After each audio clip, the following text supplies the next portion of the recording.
Hi hello ನಮಸ್ತೆ. ನಾನು ನಿಮ್ಮ ಪ್ರೀತಿಯ ನಯನ ಕುಬ್ಸದ್ ಯೂಟ್ಯೂಬ್ ಚಾನಲ್ನ ಸಬ್ಸ್ಕ್ರೈಬ್ ಮಾಡಿ. ನಾನು ಇವತ್ತಿನ ದಿನ ನಿಮ್ಮ ಜೊತೆ ಉದ್ದಿನ ವಡೆ ಮಾಡೋದು ಹೇಗೆ ಅಂತ ಶೇರ್ ಮಾಡ್ಕೊಳ್ತಾ ಇದ್ದೀನಿ. ಹಲವಾರು ಪ್ರಶ್ನೆಗಳಿಗೆ ಇವತ್ತೇ ಕೊಡಿ ಬ್ರೇಕ್. ಯಾಕಪ್ಪ ಅಂತಂದರೆ ಎಷ್ಟು ತಾಸು ನೆನೆಸ್ಬೇಕು, ಹೆಂಗೆ ಮಾಡಬೇಕು ಅನ್ನೋದು ತುಂಬ ಕನ್ಫ್ಯೂಸ್ ಆಗಿರ್ತಿರಲ್ಲ. ಹಾಗಾಗಿ ಈ ಒಂದು ವಿಡಿಯೋ 1.5 ಬೌಲ್ನಷ್ಟು ಉದ್ದಿನ ಬೇಳೆಯನ್ನು ನಾನು ರಾತ್ರಿನೇ ನೆನೆಲಿಕ್ಕೆ ಇಟ್ಟಿದ್ದೆ. ಬೆಳಗ್ಗೆ ನೋಡ್ತಿರ್ಬೋದು ಫುಲ್ ಚೆನ್ನಾಗಿ ನೆಂದಿದೆ. ಈ ನೆಂದಿರ್ತಕ್ಕಂಥ ಉದ್ದಿನ ಬೇಳೆಯನ್ನು ಒಂದು ಅರ್ಬಿಯಲ್ಲಿ ಹಾಕಿ ನೀರನ್ನು ಬಸಲಿಕ್ಕೆ ಇಡ್ತಿದ್ದೀನಿ. ನೀರಿನ ಅಂಶ ಇರಬಾರ್ದು. ನಾವು ಹಿಟ್ಟನ್ನು ನೀರಾಗಿ ಅಥವಾ ಮೆದುವನ್ನು ಮಾಡಿಕೊಂಡ್ರೆ ಎಣ್ಣೆ ಇಡೋ ಚಾನ್ಸಸ್ ಇರುತ್ತೆ. ಹಾಗಾಗಿ ನೀವು ನೋಡ್ತಾ ಇರ್ಬೋದು ಚಟ್ನಿ ಒಂದು ಕಡೆ ರೆಡಿ ಮಾಡಿ ಇಟ್ಕೊಂಡಿದ್ದೀನಿ. ಇನ್ನೊಂದು ಸಣ್ಣ ಮಿಕ್ಸರ್ ಜಾರ್ಗೆ ಆ ಉದ್ದಿನ ಬೇಳೆಯನ್ನು ಹಾಕಿ ಮಿಕ್ಸಿಯನ್ನು ಮಾಡ್ಕೋಬೇಕು. ಮಿಕ್ಸಿ ಮಾಡುವಾಗ ಮಧ್ಯದಲ್ಲಿ ಯಾವುದೇ ನೀರನ್ನು ಬಳಸೋ ಹಾಗೆ ಇಲ್ಲ, ಓಕೆನಾ. ನಾವು ಮಿಕ್ಸಿ ತಿರುಗ್ತಾ ಇಲ್ಲ, ಗಟ್ಟಿಯಾಗಿದೆ ಅಂತ ನೀವೇನಾದರೂ ನೀರು ಹಾಕ್ಕೊಂಡ್ರೆ ಅದು ವಡೆ ಚೆನ್ನಾಗಿ ಬರೋದಿಲ್ಲ, ಓಕೆನಾ.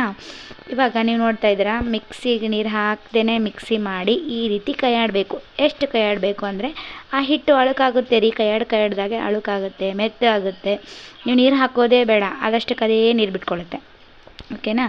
ಅದಕ್ಕೆ ಸಣ್ಣದಾಗಿರ್ತಕ್ಕಂಥ ಹಸಿಮೆಣಸಿನ್ಕಾಯಿ, ಕರಿಬೇವು, ಜೀರಿಗೆ, ರುಚಿಗೆ ತಕ್ಕಷ್ಟು ಉಪ್ಪು, ಒಂದು ಚಿಟಿಕೆ ಸೋಡಾ ಹಾಕ್ಕೊಂಡು ಮೆಣಸಬೇಕಾದ್ರೆ ಜಜ್ಜಿ ಹಾಕೋರಿ. ನಾನು ಮಿಕ್ಸಿಯಲ್ಲೇ ಹಾಕಿದ್ದೀನಿ ಮೆಣಸನ್ನು ಉದ್ದಿನಬೇಳೆ ಹಾಕುವಾಗ.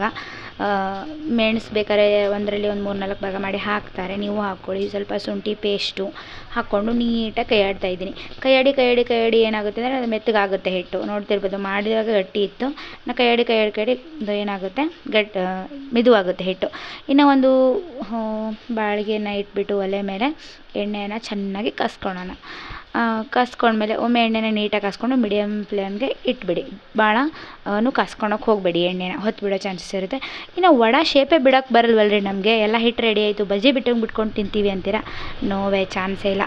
ಒಂದು ಲೋಟಕ್ಕೆ ಬಟ್ಟೆಯನ್ನು ಕಟ್ಬಿಟ್ಟು ಒಂದು ಬೌಲಲ್ಲಿ ನೀರನ್ನು ಇಟ್ಕೊಂಡ್ಬಿಟ್ಟು ಕೈಯನ್ನು ನೀರಲ್ಲಿ ಅದ್ದಿ ಹಿಟ್ಟನ್ನು ತೊಗೊಂಡು ಆ ಒಂದು ಬಟ್ಟೆ ಮೇಲೆ ಇಟ್ಟು ಒಂದು ಚಿಕ್ಕದಾಗಿರ್ತಕ್ಕಂಥ ಹೋಲನ್ನು ಮಾಡಿ ಆ ಹಿಟ್ಟಿಗೆ ಅದನ್ನೇ ನೀಟಾಗಿ ತೊಗೊಂಬಂದ್ಬಿಟ್ಟು ಬಾಳಿಗೆಯಲ್ಲಿ ಬಿಟ್ಬಿಡೋಣ. ವಡೆ ಶೇಪು ಬರುತ್ತೆ. ಯಾಕೆ ಇದನ್ನು ಟೆನ್ಷನ್ ಮಾಡ್ಕೊತೀರಾ, ಓಕೆನಾ. ಎಕ್ಸ್ಪೀರಿಯೆನ್ಸ್ ಇದ್ದರೆ ಹಾಗೆ ಬಿಡಿ, ಇಲ್ಲ ಹೊಸ್ದಾಗಿ ಮಾಡ್ತಾಯಿದ್ದೀವಿ ಅಂದರೆ ಈ ರೀತಿ ಮಾಡ್ಕೊಳ್ಳಿ. ಅಥವಾ ಟೀ ಸೋಸೋದಿದೆಯಾ ಅದನ್ನ ಉಲ್ಟಾ ಇಟ್ಕೊಳ್ಳಿ, ಅದ್ರ ಮೇಲೆ ಹಿಟ್ಟು ಇಟ್ಕೊಂಡು ಒಂದು ಹೋಲ್ ಮಾಡಿ ಅದನ್ನು ಎಣ್ಣೆಯಲ್ಲಿ ಹಿಡಿ, ಓಕೆನಾ. ಈ ರೀತಿ ಮಾಡ್ಕೊಳ್ಳಿ. ಇನ್ನು ನಮ್ಮನೆಗೆ ಬೆಳಗ್ಗೆ ಟಿಫನ್ಗೆ ಸಾಂಬಾರು, ಚಟ್ನಿ, ಇಡ್ಲಿ ರೆಡಿಯಾಗಿತ್ತು. ಇನ್ನೇನು ವಡೆ ಕೇಳಿಬಿಟ್ರು ನನ್ನ ಮಕ್ಕಳು ಅಂಥೇಳಿ ನಾನು ನಿನ್ನೆನೇ ಹೇಳಿದ್ದೆ ಇಡ್ಲಿ ಅಂತ. ಹಾಗಾಗಿ ವಡೆ ಅಂದಿದ್ದಕ್ಕೆ ಮತ್ತೆ ವಡೆಗೆಲ್ಲ ರೆಡಿ ಮಾಡಿಕೊಂಡೆ. ವಡೆನೂ ರೆಡಿ ಮಾಡಿದೆ. ನೋಡ್ತಿರ್ಬೋದು ವಡೆ ಶೇಪೇ ಬಂದಿದೆ.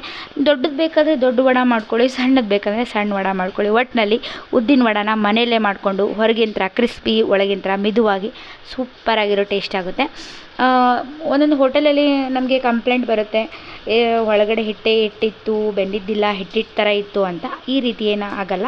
ನೀವು ಮೀಡಿಯಮ್ ಫ್ಲೇಮಲ್ಲಿ ಇಟ್ಕೊಂಡು ನೀಟಾಗಿ ಕರೆದ್ರೆ ಚೆನ್ನಾಗಿ ವಡೆ ಬರುತ್ತೆ. ಮನೆಯಲ್ಲೇ ಮಾಡ್ಕೊಂಡು ತಿನ್ನಿ, ಹೇಗಿತ್ತು ಅಂತ ಕಮೆಂಟ್ ಮಾಡಿ ಅಂತ ಹೇಳ್ತಾ ಬಾಯ್ ಎವ್ರಿವನ್.